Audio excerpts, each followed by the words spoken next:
Had been using a SM57 to mic electric guitar amp for a while, and while they are great, extremely versatile mics, I always felt my tone was a bit nasally, congested sounding, and was extremely sensitive to mic placement on the speaker.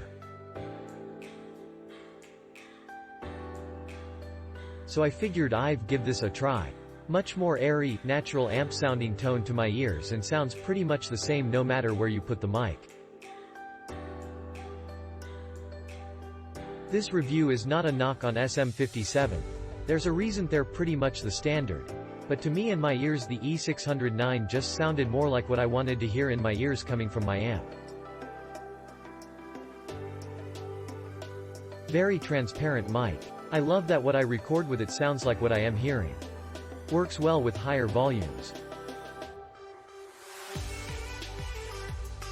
Also works well recording lower volumes, as if you live in an apartment and want to track guitars without getting a noise complaint from the office. I've used SM57s and I prefer this. It could be me, but the SM57s always clipped when recording anything high gain.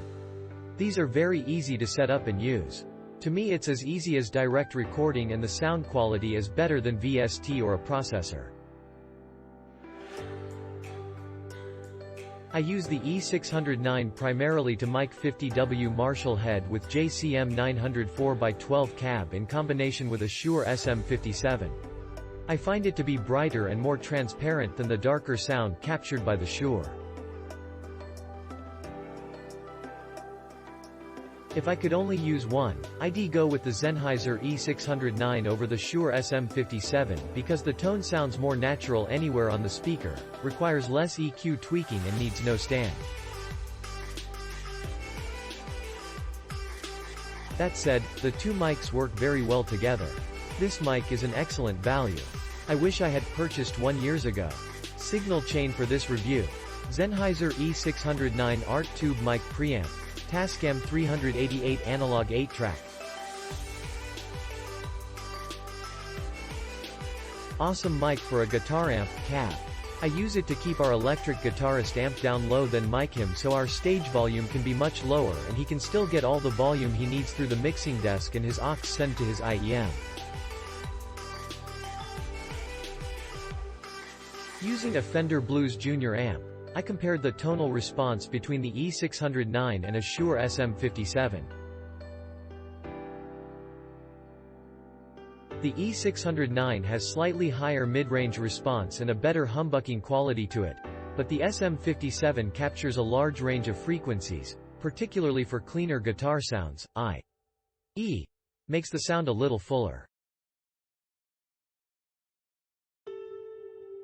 The ease with which to use the E609 with an amp, just hang it over the top.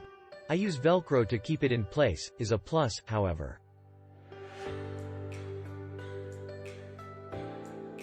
The biggest con I found is that I am not getting very much signal through it when recording through a PreSonus DAW, requiring me to crank the amp to volumes that are pretty loud.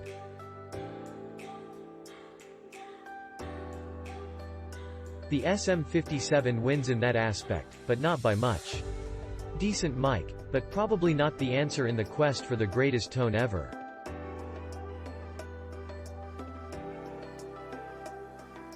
It's a Sennheiser 609 that arrived on time. What else do you need?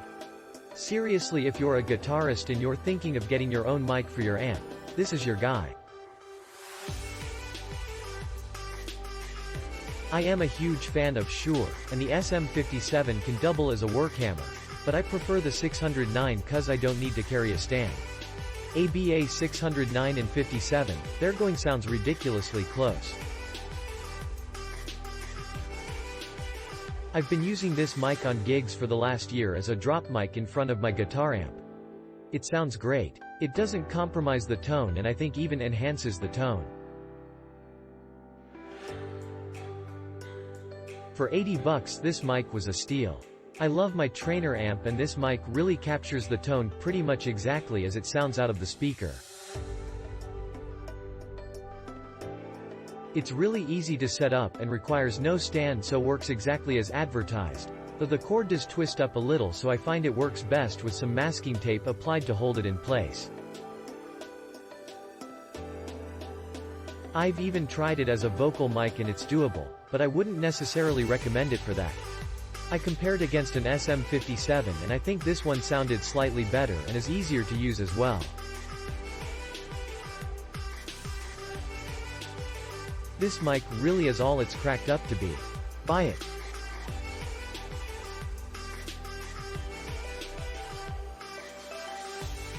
Very good for gigging, in-ear monitoring, recording.